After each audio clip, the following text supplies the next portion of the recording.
പാവപ്പെട്ടവന്റെയും കർഷക തൊഴിലാളിയുടെയും പ്രഭാത ഭക്ഷണമായ പഴങ്കഞ്ഞി ചില്ലറക്കാരനല്ലെന്ന് ആധുനിക വൈദ്യശാസ്ത്ര ഗവേഷണം. ഏറെ പോഷക ഗുണവും പല രോഗങ്ങളും മാറ്റാനുള്ള സവിശേഷതകളാണ് നമ്മുടെ പഴങ്കഞ്ഞിക്കുള്ളതെന്ന് കണ്ടെത്തിയിരിക്കുന്നു. ചെന്നൈയിലെ പ്രശസ്തമായ സ്റ്റാൻലി മെഡിക്കൽ കോളേജിൻ്റേതാണ് ഈ കണ്ടെത്തൽ. ദക്ഷിണേന്ത്യയിലെ ഉദരരോഗം കുറവായിരുന്നതിൻ്റെ പ്രധാന കാരണം പഴങ്കഞ്ഞിയുടെ ഉപയോഗമാണത്രേ. മിച്ചം വന്ന ചോറ് കളയാൻ മടിച്ച് രാത്രി വെള്ളമൊഴിച്ച് സംരക്ഷിച്ച് രാവിലെ പശിയടക്കാൻ ഉപയോഗിക്കുന്നതാണ് സാധാരണയായി പഴങ്കഞ്ഞിയുടെ സഞ്ചാരപാത. വിശപ്പ് മാറ്റി പുലർച്ചെയുള്ള കഠിന പണികൾക്ക് പാവപ്പെട്ടവനെ സജ്ജമാക്കുകയാണ് സാധാരണ പഴഞ്ഞിയുടെ ധർമ്മം.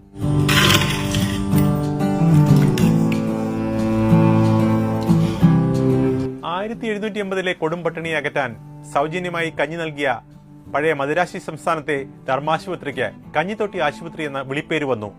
ഇന്ന് ആധുനിക സ്റ്റാൻലി മെഡിക്കൽ കോളേജായി മാറിയ ഇവിടെ നടത്തിയ ഗവേഷണത്തിൽ ഉദരാരോഗ്യം സംരക്ഷിക്കാനുള്ള പ്രോബയോട്ടിക്കുകളിലെ കലവറയാണ് പഴങ്കഞ്ഞി എന്നാണ് കണ്ടെത്തിയിരിക്കുന്നത്. ഒപ്പം ശരീരാരോഗ്യത്തിന് അനിവാര്യമായ ഇരുമ്പിന്റെയും കാൽഷ്യത്തിന്റെയും പൊട്ടാഷ്യത്തിന്റെയും അക്ഷയഖനി കൂടിയാണ് പഴഞ്ഞിയെന്ന് തെളിഞ്ഞിരിക്കുന്നു. ഇനിയും കാരണവും ചികിത്സയും വ്യക്തമായി കണ്ടെത്താനാകാത്ത അൾസറേറ്റീവ് കോളിറ്റസ്, ക്രോൺസ് രോഗം തുടങ്ങിയ വയറിനെ ബാധിക്കുന്ന കുറേ രോഗികളിൽ പഴങ്കഞ്ഞി കൊടുത്ത് 6 മാസം നടത്തിയ പരീക്ഷണ ചികിത്സ ഫലപ്രദമായിരിക്കുന്നു എന്നാണ് സ്റ്റാൻലി മെഡിക്കൽ കോളേജിലെ ഡോക്ടർമാർ പറയുന്നത്. We started mainly for inflammatory bowel disease. We treated 55 patients. Of course, we used for GRD, IBS and other patients that did very well also.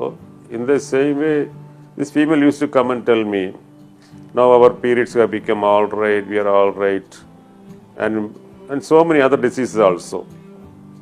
And some people told me psoriasis also, you have become far better nowadays and all. തീവ്ര രോഗികൾക്ക് അടക്കം 50% പേർക്ക് രോഗലക്ഷണങ്ങൾ പൂർണ്ണമായും 6 മാസം കൊണ്ട് ഇല്ലാതായി. Lactobacillus അടക്കം 200ഓളം മിത്ര ബാക്ടീരിയകളുടെ കലവറയാണ് പഴങ്കഞ്ഞി എന്നാണ് കണ്ടെത്തൽ. കാലാവസ്ഥയ്ക്ക് അനുസരിച്ച് 8 മുതൽ 14 മണിക്കൂർ കൊണ്ട് പഴങ്കഞ്ഞിയാകുന്ന റേഷനറി അടക്കം പലതരം ചോറുകൾക്കും ഈ ഗുണഗണങ്ങൾ കണ്ടെത്തിയിരിക്കുന്നു. നാഡീഞരമ്പുകൾ, തലച്ചോറ്, ഹൃദയം എന്നിവയുടെ ആരോഗ്യം മെച്ചപ്പെടുത്താനുള്ള ശേഷി പഴഞ്ഞിയിലുണ്ട്. When the bacteria reacts with the rice, well, it releases any molecules at all. That is called postbiotics. It is released during interaction or from dead bacteria and all. We came across 2000 postbiotics, of which around 200 we are able to identify. That contain plenty of antioxidants, anti-inflammatory agents, antimicrobial agents, anti-cancer agents, cardioprotective, neuroprotective and so on.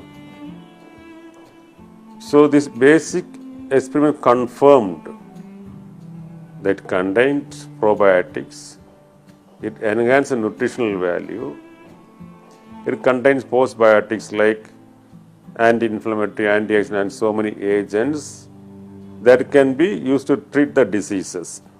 ഗുണപരമായ anti inflammatory, anti ഓക്സിഡന്റുകളുടെ കലവറ കൂടിയാണിത്. മിക്ക മാറാരോഗികൾക്കും സാധാരണ മരുന്നുകൾക്കൊപ്പം പഴങ്കഞ്ഞി കൂടി നൽകിയപ്പോൾ രോഗമുക്തി എളുപ്പമായതായി ഡോക്ടർമാർ സാക്ഷ്യപ്പെടുത്തുന്നു. Almost all other patients that did very well with fermented rice and rice water used to give them twice or thrice daily. They used to take. Whenever they stops the fermented rice water, there will be recurrence. Of course, for complication, we did surgery. As far as ulcerative colitis is concerned, close to 30% of patients they manage with fermented rice alone and rice water alone. 70% we treated along with other medicines, not the biologicals, other common medicines for ulcerative colitis. 100 gram ചോറിലുള്ള 3.4 milligram ഇരുമ്പ് 12 മണിക്കൂറിലെ പുളിക്കലിലൂടെ 73.91 മില്ലിഗ്രാമായി ഉയർന്നു. അതായത് 21 ഇരട്ടിയുടെ വർധനവ്. അതായത് ഒരു ഗർഭിണിക്ക് നിത്യേന വേണ്ട ഇരുമ്പിന്റെ ഇരട്ടിയാണ് ഇത്. ഇതുപോലെ നമുക്ക് ആവശ്യമായ കാൽഷ്യത്തിന്റെയും പൊട്ടാഷ്യത്തിന്റെയും തോതിലും സമാനമായ ലഭ്യത പഴങ്കഞ്ഞി നൽകുന്നു.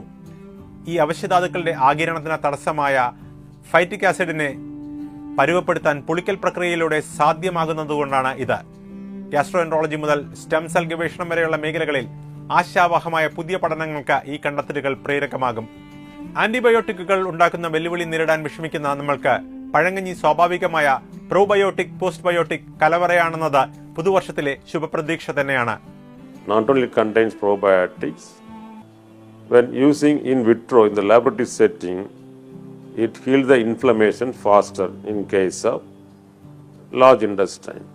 ആയുരാരോഗ്യത്തിന് പുറമെ പണവും സമയവും ലാഭിക്കുന്നു പഴങ്കഞ്ഞി. പാഴായി പോകുന്ന ചോറ് പ്രയോജനപ്പെടുത്തുന്നതിലൂടെ ഇത് പരിസ്ഥിതി സൗഹൃദവും കൂടിയാണെന്ന് പഠനം നടത്തിയ സ്റ്റാൻലി മെഡിക്കൽ കോളേജിലെ പ്രൊഫസർ എസ് ജസ്വന്ത് സാക്ഷ്യപ്പെടുത്തുന്നു. അങ്ങനെ പഴങ്കഞ്ഞി വേറെ ലെവലിലേക്ക് പോവുകയാണ്.